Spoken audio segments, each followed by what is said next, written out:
The first thing that struck me when I heard and saw Claus talk about the market for his company was the fact that the market did not exist when he got started.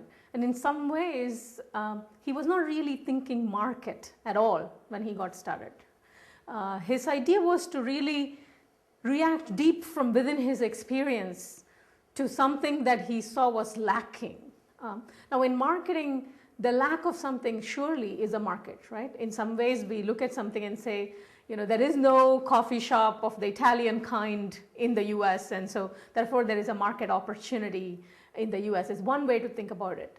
Another way to think about it is to say this, for some reason, this thing doesn't exist here.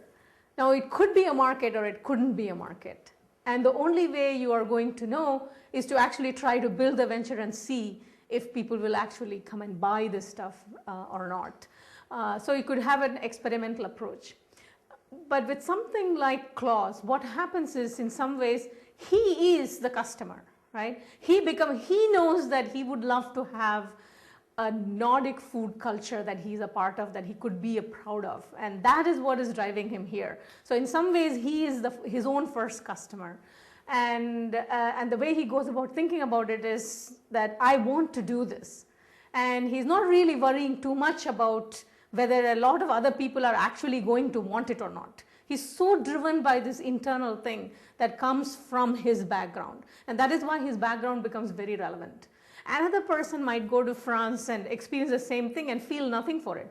And all they might see is the French father's laziness. And they might just get judgmental and say, you know what, these people are wasting their lives, they ought to be.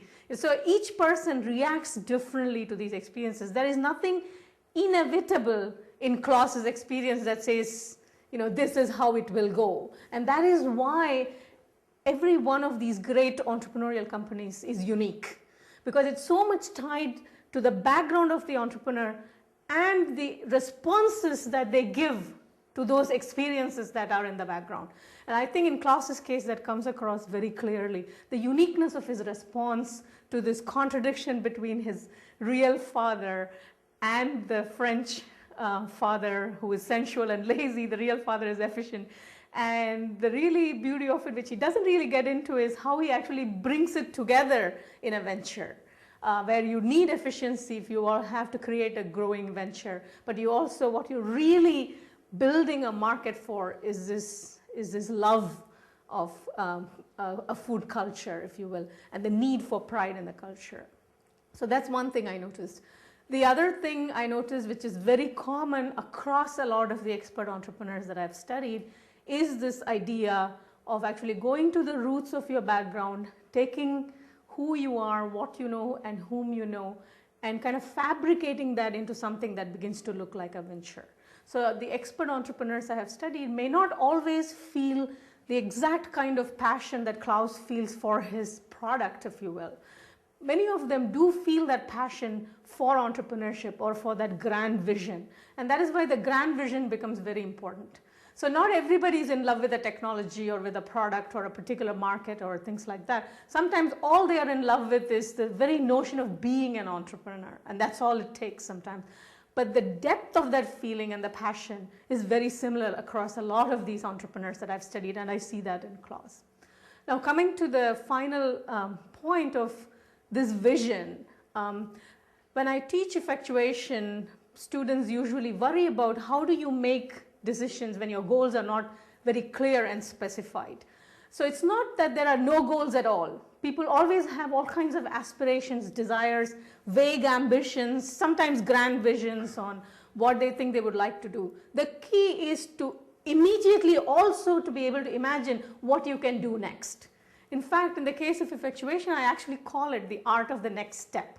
So if you see Claus is talking about this vision he has of creating a food culture that Danish people can be proud of, that would be bringing something new and unique to the world.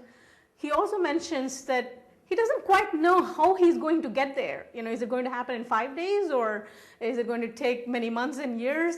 But he immediately says he can imagine a project that he can do, you know, and that brought me to another reaction, which is there is another non-existent market that he's dealing with, which is the market for MBA students. Now, if you get a degree from a great school like Copenhagen Business School, and in the mid-90s, imagine, people are going to expect you to start global businesses or internet businesses. And those are the hot things. And he mentions that people kind of make fun of him. Here is this guy who wants to, you know, think about sauces and pastries and, you know, dinky little small businesses and so on. So in some ways, even that does not bother him. So this idea of constantly thinking about the market that is out there to which you're going to react is not the usual way a lot of these expert entrepreneurs begin. Instead, they're reacting to something within themselves that they feel deeply about. At the same time, they are able to take that thing, that passion and the vision and everything, and convert it into something very doable, very small, that they can tackle, you know, over the next month or so, something that they see is actually doable.